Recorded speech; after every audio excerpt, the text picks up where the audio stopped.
السلام علیکم۔ پروگرام آئینہ کے ساتھ طاہر احمد بھٹی آپ کی خدمت میں حاضر ہے۔ تین چیزیں: طاقت، کثرت یعنی عددی اکثریت، اور جھوٹ، ملمہ سازی، غلط بیانی، ایک ہی چیز کے نام ہے ڈیفرنٹ۔ ان تین چیزوں کی بنیاد پر پچھلے 60 سال ریاست پاکستان میں پاکستان کے شہریوں کے ایک مخصوص طبقے یعنی جماعت احمدیہ کو سائیڈ لائن کرنے، کارنر کرنے اور ان کے سچ کو جھوٹ بنا کر پیش کرنے میں تمام اداروں نے حصہ لیا، اور صرف یہ کہہ کے کہ یہ تو چھوٹی سی اقلیت، 10 آدمیوں کے اوپر، 100 آدمیوں کے اوپر یا 1 کروڑ آدمیوں کے اوپر آپ جھوٹ بول دیں، کثرت کی بنیاد پر ان کی حق تلفی اور ان کے شہری حقوق کا انکار کر دیں، اور طاقت کی بنیاد پر اپنے جھوٹ اور اپنے غلط کیے گئے فیصلوں کو سپورٹ کر کے مستقبل میں آپ سچے ہونے چاہیں اور آئندہ زمانوں کی آپ سرداری کرنا چاہیں تو دنیا کا کوئی ادب، سیاست، سائنس آپ کو جسٹیفائی کرنے کو تیار نہیں ہے۔ خدا تعالیٰ کا وجود، اس کی ہستی اور اس کا ہر لمحہ اس کائنات کا نگران اور مالک اور اس میں پورا اختیار رکھنے والی ہستی کے طور پر اس کے عمل دخل کو تو جو سوسائٹی تسلیم ہی نہیں کرتی، منہ سے بک بک کہنا اور منہ کی لاف و گزاف، اللہ تعالیٰ تو ان چیزوں کو فرماتا ہے میں قبول نہیں، وہ نمازیں فرماتا ہے ان کو منہ پہ مار دی جائیں گی۔ آخر فویل للمصلین فرمایا ہے نا کہ بربادی اور ہلاکت ہے نمازیوں کے لیے، تو نماز میں وہ سارے ارکان بھی پورے کر رہے ہوں گے، اس کے الفاظ بھی دہرا رہے ہیں، اس میں رکوع و سجود سارا کچھ کر رہے ہیں، لیکن اللہ تعالیٰ اس کو بربادی کے باعث قرار دے رہا ہے، اور ریزننگ بھی ساتھ ہی دے دی کہ یہ ساری چیزیں کرنے اور یہ ورد اور عاد اور وظیفے اور وہ کلمات دہرانے کے نتیجے میں جو ان کا رویہ ظاہر ہونا چاہیے تھا وہ تو ہوا نہیں۔ بالکل اسی طرح سے تقدیس اور رسالت مآب صلی اللہ علیہ وسلم اور آج صلی اللہ علیہ وسلم کے نام اور روزے کا نام آتے ہی وہ انگلیوں کو چوم چوم کے آنکھوں کو لگانا، اور وہ شلوار کو ڈونگا دے کے تو مطلب ٹخنوں سے اوپر اٹھا کے تو کہنا کہ جی وہ نمازیں، اور اس کے بھاگ دوڑ اس سارے کے نتیجے میں سوسائٹی کو آپ سچ نہیں دے سکے، سوسائٹی کو آپ دیانت نہیں دے سکے، اور عامت الناس، عام آدمی، وہ حق بحقدار رسید کا قائل نہیں کر سکے آپ اس کو آپ نے چوسنیوں اور چورنوں اور فیموں پہ لگائے رکھا، اور 3 انگریڈینٹس ہی اس میں شامل رہے۔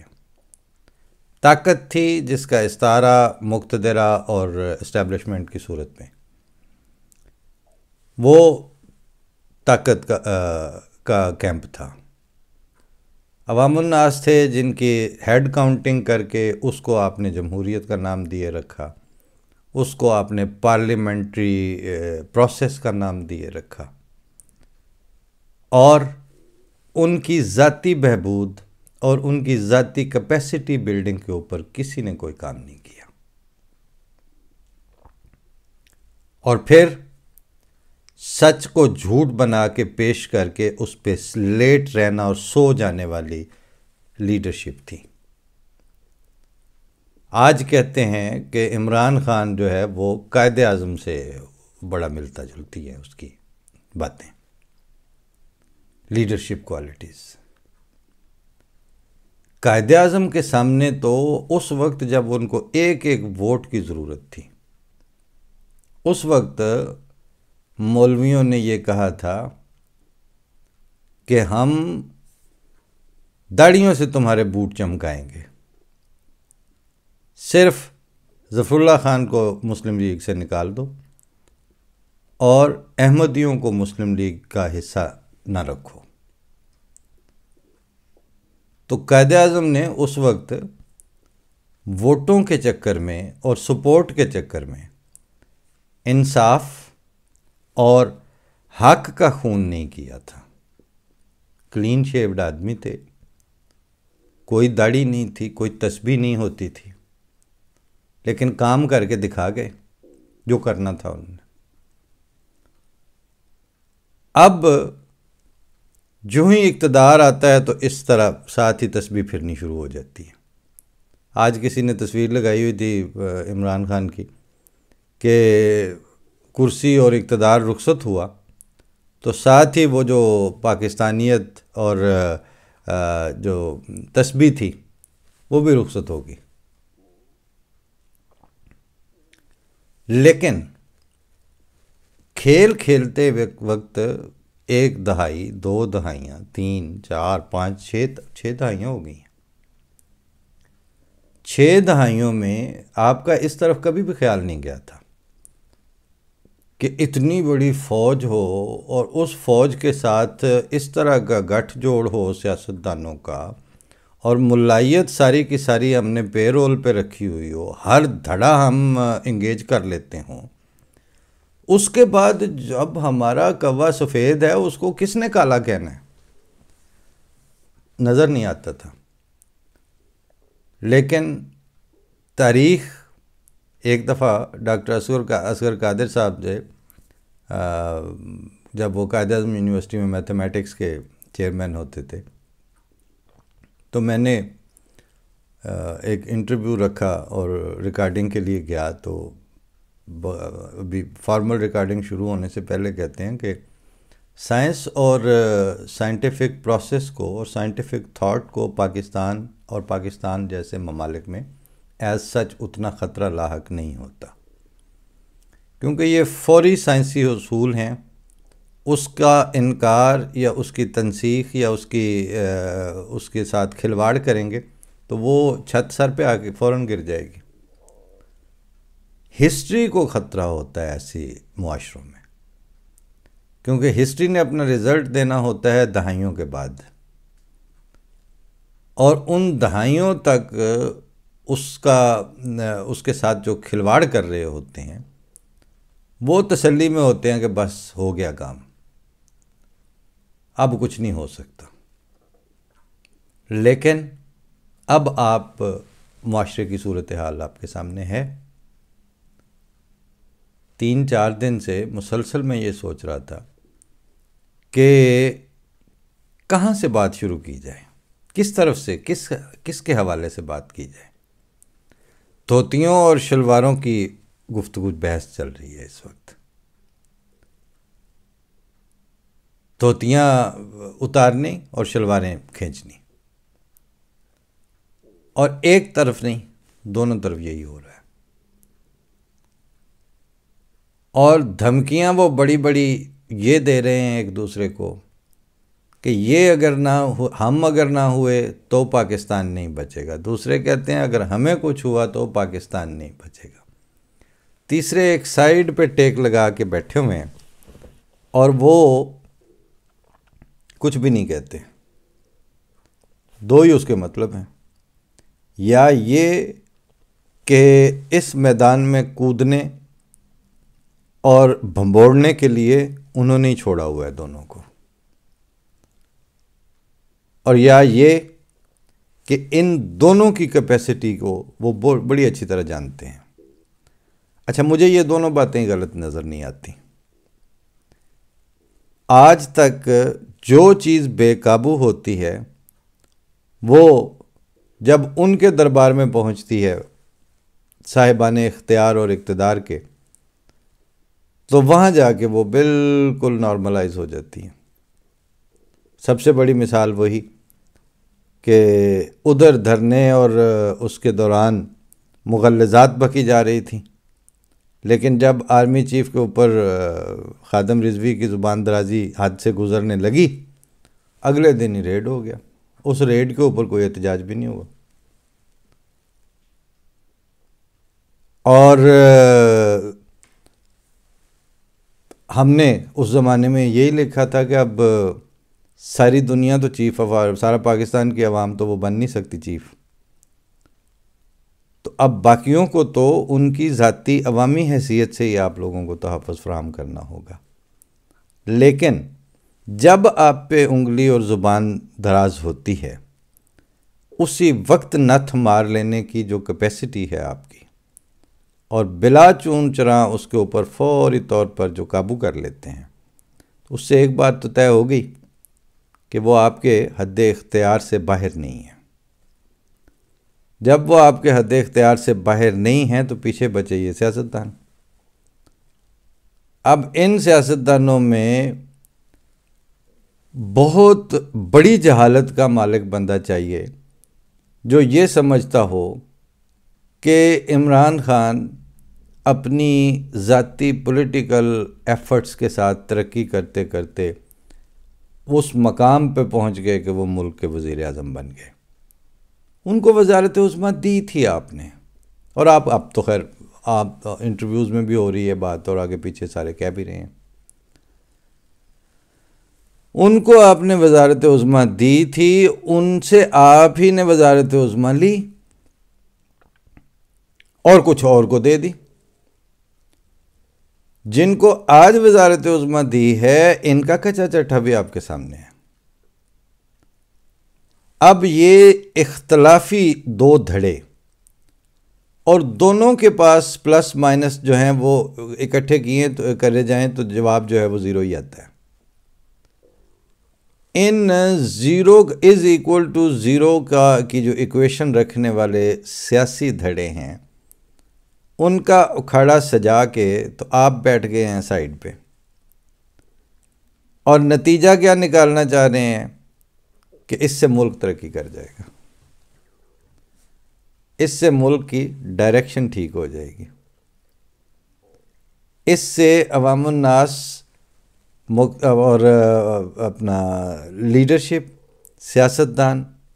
ملائیت، جو کہ بہرحال ایک بالکل سائزیبل ایلیمنٹ ہے،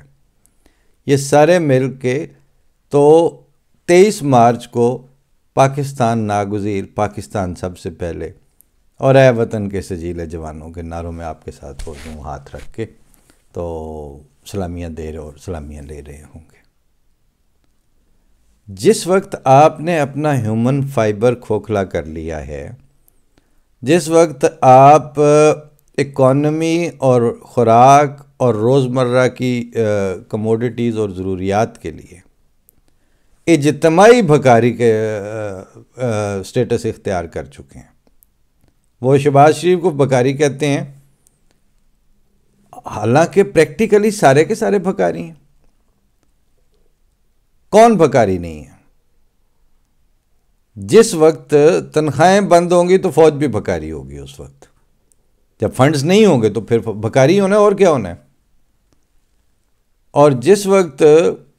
بجٹ پیش نہیں کر سکنا اور اپنے ضروریات زندگی اور وہ بل پے نہیں ہو سکنے انرجی سیکٹر کے اور دوسرے تیسرے،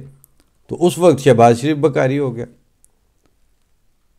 اور جس وقت آپ سے ملک چل نہیں رہا تو کبھی ایک کو بھیجنا تو کبھی دوسرے کو بھیجنا ہے، اور آپ ملائیشیا میں میٹنگ طے کر کے اگر اس میں شامل نہیں ہوتے ہیں سعودیہ کی فون کال پہ، تو آپ بھی تو بھکاری ہیں۔ آپ کیا تھے؟ اور غلامی کا آپ چورن بیچ رہے ہیں۔ غلامی قبول نہیں ہے جی۔ غلام آپ بحیثیت مجموعی سب کے سب ہیں، اور اس طرح کی غلامی ویسے تو اس زمانے میں وہ جو کنونشنل شکل ہے غلامی کی وہ تو ہے ہی نہیں، لیکن جو ذہنی غلامی ہے، جو عملاً غلامی ہے، اور جو مستقبل کی غلامی ہے، جو اپنے فیوچر کے پروجیکٹس میں انڈیپینڈنٹ نہ ہو سکنے کی غلامی ہے، اس کا کون شکار نہیں ہے؟ اور سب سے بڑی غلامی، آج میں آپ کو ایک پریکٹیکل غلامی کی مثال پیش کرنے لگا ہوں۔ آپ آج بلاول کو کہیں کہ سندھ کے غیر آباد علاقے جتنے پڑے ہوئے ہیں اور زرخیز علاقے ہوں، ان پر لوکل فارمرز کے ساتھ مل کے 10 سال کا ایک پروجیکٹ ہے، آپ اس کو ہیڈ کرو، فنڈنگ آپ کے پاس بھی ہے، پیسہ بہت، اور آپ انٹرنیشنل ادارے بھی آپ کو فنڈنگ کرنے کو تیار ہیں۔ آپ فوڈ سسٹینیبلٹی اور گندم میں انڈیپینڈنٹ ہونے کے پروسیس کے اوپر 10 سال کے لیے اپنے آپ کو وقف کر کے تو محنت کرو، اور اتنا علاقہ جو ہے اس کو قابل کاشت بھی بنواؤ، اور لوگوں کے ڈے ٹو ڈے لائف اور ان کے لیے پھر جتنی محنتیں ہیں اور جو اپنا سوشل اور پولیٹیکل سٹیٹس ہے، اس کو 10 سال کے لیے، صرف ایک دہائی کے لیے آپ قربان اور وقف کر کے یہ انقلاب لاؤ کہ وہاں کی غیر آباد زمینیں اس طرح، ظاہر ہے مشکل کام ہوتا ہے، یہ نہیں ہوتا۔ میں نے ایک دفعہ صرف 3 ایکڑ میں ایک پروجیکٹ کو شروع کیا تھا، تو مجھے اس کی وٹوں میں پھیرے مارتے ہوئے، 1 کلے میں پھیرا مارتے ہوئے ٹانگیں رہ جاتی تھیں، کیونکہ ذرا سی ریتلی اور بھربھری زمین ہو اور چپل ٹائپ جوتی پہن کے صبح تو وہ جو تازہ سیاڑیں بنی ہیں اس میں اگر آپ پورے 1 کلے کا اس طرح چکر لگائیں تو مجھ سے تو پورے 1 کلے کا چکر نہیں ہوتا تھا، کیونکہ ظاہر ہے کہ اس میں آپ نے آنا ہے جانا، اور وہ ریتلی علاقے میں چلنا ذرا مشکل ہوتا ہے۔ تو بڑے لیول پہ بھی وہ صرف اس پروجیکٹ کو ہیڈ کرے۔ آپ کہتے ہیں نا کہ شہادتیں دی ہیں، وہ محاورتاً واقعی ماں مر جائے اگر وہ اس بات پہ ایگری ہو جائے، کبھی تو ہو ہی نہیں سکتا۔ مریم نواز شریف کو آپ یہ کہیں کہ انڈر ڈیولپڈ پنجاب کی جو ویمن پاپولیشن ہے اس کی ایجوکیشن اور کیپیسٹی بلڈنگ کے اوپر صرف 10 سال کی، 1 دہائی کا ایک پروجیکٹ آپ ہیڈ کرو، آپ کو انٹرنیشنلی نہ فنڈنگ کا مسئلہ ہے، نہ آپ کے اپنے پاس پروجیکٹ سٹارٹ کرنے کا مسئلہ ہے۔ آپ ذرا دیکھیے تو صحیح، ان کے پسینے چھوٹ جائیں گے۔ آج جس حمزہ کو آپ نے وزیر اعلیٰ بنا کے، تو وہ ابھی مطلب بادشاہیں کھل رہی ہیں، اس حمزہ کو ووٹر رائٹس اور ووٹر ایجوکیشن کے پروجیکٹ کا صرف 5-7 سال کے لیے آپ اس کو لے دیں، یونائٹڈ نیشنز اس کو فنڈنگ کر دے، اور وہ اس کو سنبھال کے واقعتاً ڈے ٹو ڈے اور ڈور ٹو ڈور ووٹر رائٹس اور ووٹر ایجوکیشن کے اوپر، پنجاب بہت بڑی منڈی ہے ووٹروں کی، سوال ہی پیدا نہیں ہوتا یہ کام کریں۔ کیوں؟ یہ خدمت کا نام اور ڈھنڈورا پیٹتے ہیں صرف، اصل میں یہ آپ کو رول کرنے کے لیے آتے ہیں، ادروائز ان کے پہننا، اوڑھنا، بیٹھنا، اٹھنا، ان کے چل چلاؤ، ان کے رکھ رکھاؤ، اس کا کخ بھی تعلق نہیں ہے پبلک کے ساتھ۔ فوٹو سیشنز میں ان کے فرنیچر اور ان کی جو نشست و برخاست ہے، اس کا پبلک سے کیا لینا دینا؟ وہاں تو صرف یہ ایک دوسری طرح کی جو پریس ریلیز والی تصویریں کھنچوانے کے لیے جاتے ہیں۔ تو سب سے بڑی غلامی کے چنگل میں تو اس ساری لیڈرشپ نے آپ کو خود لے کے رکھا ہوا ہے، اور پھر اس کی جو ڈبل فولڈ ہے وہ یوں بنتی ہے کہ یہ سارے آپ کی ہیڈ کاؤنٹنگ کر کے آپ کے لیڈر بن کے اپنے آپ کو پھر جا کے تو اسٹیبلشمنٹ کو جا کے سرنڈر کراتے ہیں۔ تو آپ کیا ہیں، مطلب ایسے ملک کیا چیز لے کے چل رہے ہیں آپ؟ میں تو کہوں گا، تو آپ کہیں گے میں نے احمدیوں سے بات شروع کی تھی اور خود احمدی ہے، تو اس کو تو اس کے بغیر یہ تو اپنا تڑا کٹ رہا ہے۔ وہ انور مسعود نے جو کہا ہے کہ اپنا کوفتے ورگا لگا سانو سارا سفر ساڈا، کہ جتھوں گل شروع کی تھی اتھے آ کے ختم ہو گئی۔ لہٰذا یہاں پر وہ جو پوتر اور بڑے قیمتی جذبات ہوتے ہیں انسان کے، اٹیچمنٹ کے ساتھ، کسی کے ساتھ رکھنے کے، اور پھر اس کے لیے مرنے کے، اس کے آگے پیچھے ہونے کے، وہ جب آپ اس طرح کی ننگی اور صاف بالکل کلیئر نظر آنے والی دو نمبری اور منافقت اور جھوٹ اور ملمہ سازی کے ساتھ اٹیچ کر لیں گے تو نتیجہ کیا نکلے گا کہ آپ اس کا پارٹ اینڈ پارشل بن جائیں گے۔ اگر یہ سارے کے سارے اس طرح پبلک کی واقعتاً سروس کرنے کی نیت رکھتے ہوں، اور اس وقت پھر یہ مطلب آج ہی میری ایک سینئر انٹرنیشنل بیوروکریٹ ہیں، ان سے بات ہو رہی تھی، تو کہتے ہیں کہ پاکستان میں آپ سمجھتے ہیں کہ ایسا ہوگا؟ میں نے کہا نہیں، میں بالکل پتہ ہے کہ ایسا کبھی بھی نہیں ہوگا۔ ان کو کیا پڑی ہوئی ہے کہ یہ جا کے ہر دھڑا گلا کرتا ہے جی ہمیں اختیار پورا نہیں دیتے۔ کتنوں میں یہ جرت ہے کہ اچھا جناب مقتدرہ صاحب، مقتدر اداروں، آپ ہمیں پوری طرح اختیار نہیں دیتے، آپ ہمیں پوری طرح فیصلے پارلیمنٹ کے لیول پہ نہیں کرنے دیتے، آپ چیزوں کو پورے سسٹم کے اندر نہیں آنے دے رہے، جائیں جا کے 300-400 میجروں کی یونیفارم اتروا کے ان کو ایم این اے اور ایم پی اے بنا لیں، ہم نے نہیں بیٹھنا۔ آپ سوچ سکتے ہیں کہ پاکستان کے سیاستدان میں اس طرح کی ویل پاور ہوگی کہ یہ کہیں کہ نہیں ہم اویلیبل ہی نہیں، کوئی بھی اویلیبل نہیں ہے۔ ہوتا کیا ہے کہ دوسرے انتظار کر رہے ہوتے ہیں کہ ذرا اس کی منجی ٹھوکی جائے تو ہم جائیں پھر اس کی جگہ پہ، اور مائی باپ کہہ کے، مطلب شیخ رشید ہی ہے نا، کبھی اس بندے کو یہ شرم نہیں آئی، خیال نہیں آیا کہ میں جس وہ پرائیڈ سے کہتا ہوں کہ میری 16ویں وزارت ہے، وہ 16 وزارتیں کا مطلب یہی بنا نا کہ آپ جو گورنمنٹ ہوتی ہے آپ اس کے ساتھ ہوتے ہو، اس میں ہوتے ہو، تو آپ کی ذاتی تو کوئی رائے ہی نہیں ہے، اوپینین ہی کوئی نہیں ہے۔ باقی اب بوڑھا ہو جائے گا تو آپ کو بھی سیزنڈ سیاستدان ہی کہیں گے، جاوید ہاشمی کو بھی سیزنڈ پولیٹیشین ہی کہیں گے، آصف زرداری بھی سیزنڈ پولیٹیشین ہی کہلائے گا، اور کیا کہلائے گا۔ لیکن ان میں ذرا سی وہ جو تھی نا ایک کہیں کہیں جس پہ جا کے بندے کو کہے گا اچھا اس میں تھوڑا رکھ رکھاؤ ہے، وہ بندے تو اب نظر ہی نہیں آ رہے۔ جب وہ بندے ہی نظر نہیں آ رہے تو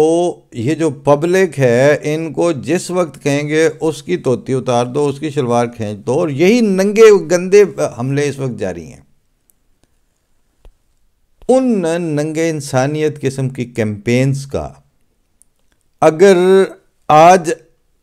وہ جن کو 60 سال سائیڈ پہ رکھا گیا ہے، ڈیلیبریٹلی رکھا گیا، اور ایک ہی ملک ہے جس نے پولیٹیکل سسٹم سے آؤٹ رکھا ہے، برطانیہ کسی احمدی کو یہ نہیں کہتا کہ آپ اپنے یہ حلف نامہ سائن کرو، جرمنی نہیں کہتا کہ یہ سائن کرو تو آپ کو شہری حقوق ملیں گے، امریکہ، کینیڈا، آسٹریلیا جہاں پہ بھی ہیں، پاکستان اکیلا ہے جو یہ کہتا ہے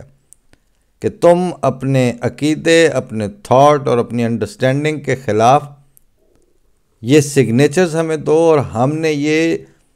پولیٹیکل فورم سے فیصلہ کیا ہے، اور پولیٹیکل فورم کو اس طرح کا اختیار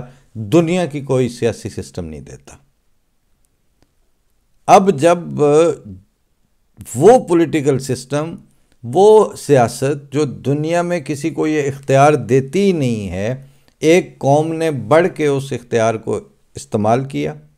اور جس کے خلاف استعمال کیا وہ اس زمانے میں اپنے آپ کو خدا کی طرف سے مبعوث کیا ہوا دعویٰ رکھتا ہے، اور اس کی جماعت ہے۔ اب اگر آپ یہ ساروں کو اس طرح کارنر کر کے، سائیڈ لائن کر کے خود ترقی کر جاتے، آپ کی معاشرت میں ہم آہنگی آ جاتی، آپ کے علماء تربیت اور اخلاق سنوارنے کا کام واقعتاً کر گزرتے، تو پھر یہ سارے تو جھوٹے تھے، یہ ان کی تو چوراں کھڑی تھے قلعے بدی۔ اس لیے یہ ہونا نہیں تھا، صرف اس کے لیے ٹائم چاہیے تھا۔ اب وہ ٹائم آ گیا، اور اس وقت جب یہ دھمکیاں دیتے ہیں کہ جی آج اس کو یوں ہو گیا تو پاکستان نہیں بچے گا، اس کو یوں ہو گیا تو پھر پاکستان نہیں بچے گا، یہ باتیں اب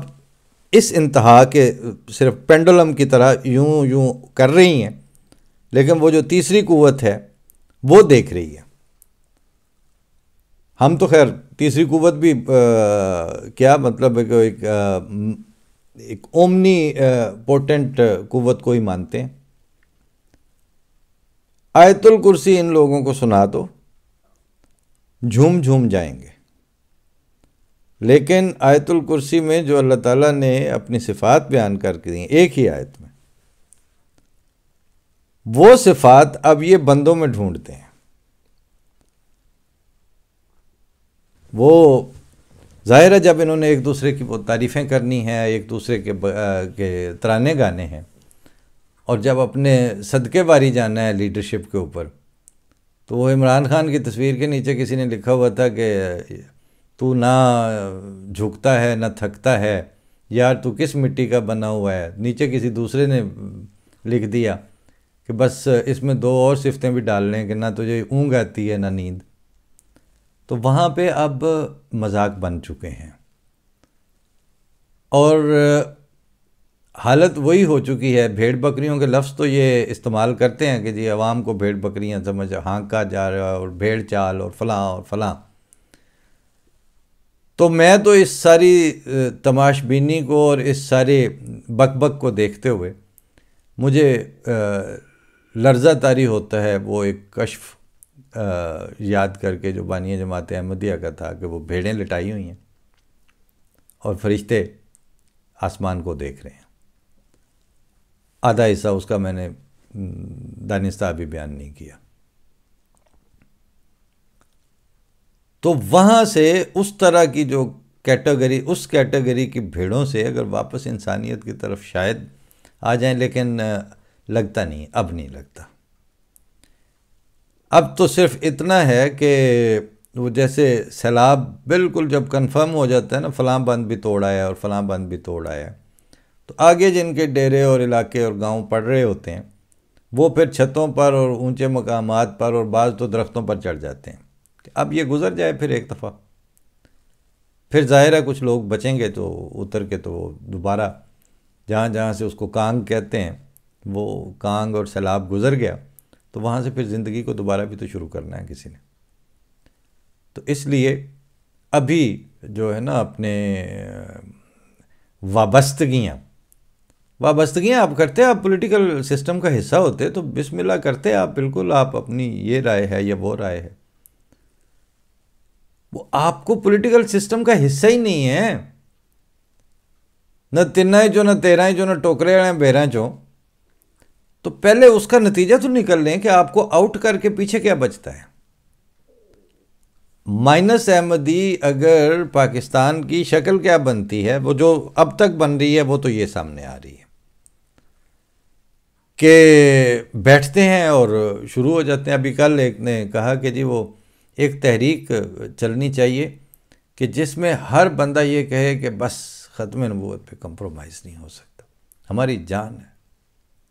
جو آپ کی جان ہے جس پہ آپ کمپرومائز نہیں کرتے۔ میں جان بوجھ کر، مجھے پتہ ہے کہ اس پہ تفصیلی یعنی تاریخی ماخذ سے نکال کے بتایا جا سکتا ہے کہ یہ ہوتی ہے ختم نبوت، یہ ہوتا ہے عرفان ختم نبوت، لیکن وہ میں کیوں بتاؤں آپ کو؟ قربان تو آپ جا رہے ہیں تو آپ ڈھونڈ کے تو لائیں ختم نبوت ہوتی کیا ہے۔ اس لیے میں دوسرے چوتھے پروگرام میں آپ سے پوچھتا ہوں کہ جناب آپ کی جان قربان ہو رہی ہے، آپ تاجدار ختم نبوت زندہ باد کہہ رہے ہیں، آپ کا کوئی جلسہ کوئی جملہ کمپلیٹ نہیں ہوتا، تو وہ ہوتی کیا ہے ختم نبوت؟ بائی دی وے صرف اتنا بتا دوں، قرآن شریف میں صرف ایک ہی جگہ آیا ہوا ہے، ما کان محمد ابا احد من رجالکم ولکن رسول اللہ وخاتم النبیین۔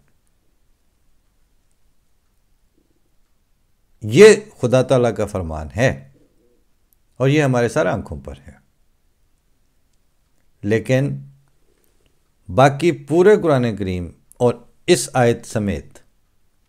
یہ جو ملائیت نے آپ کے سر پہ مسلط کی ہے ختم نبوت، اور وہ جو حنیف عباسی آتا ہے تو وہ بھی قادیانیوں پہ اور ختم نبوت پہ دانت تیز کرتا ہوا آتا ہے، شیخ رشید آتا ہے تو وہ بھی مجاہد ختم نبوت ہے، عمران خان ہے تو اس نے بھی ختم نبوت کی خدمت کر دی ہے، اور یہ نون لیگیے ہیں تو یہ تو ہیں ہی بی ٹیم، اور جماعت اسلامی نے تو خیر اور کیا بھی کیا ہے، اور پیپل پارٹی تو جو ہے وہ تو ان کو، اب میں آخر پہ ایک بات سنا کے اجازت لیتا ہوں، یا تو وہ پنجابی پروگرام کی کہ وہ بھیڑوں کے باڑے میں کہتے ہیں کہ وہ اپنی اپنی جو مائیں تھیں ان کو سارے لیلے جو ہیں وہ چونگ گئے، یعنی وہ دودھ چوس لیا انہوں نے ساروں نے۔ اب وہ جو ریوڑ والا تھا وہ باڑے میں آیا، دیکھا تو ساری اپنی وہ پی گئے۔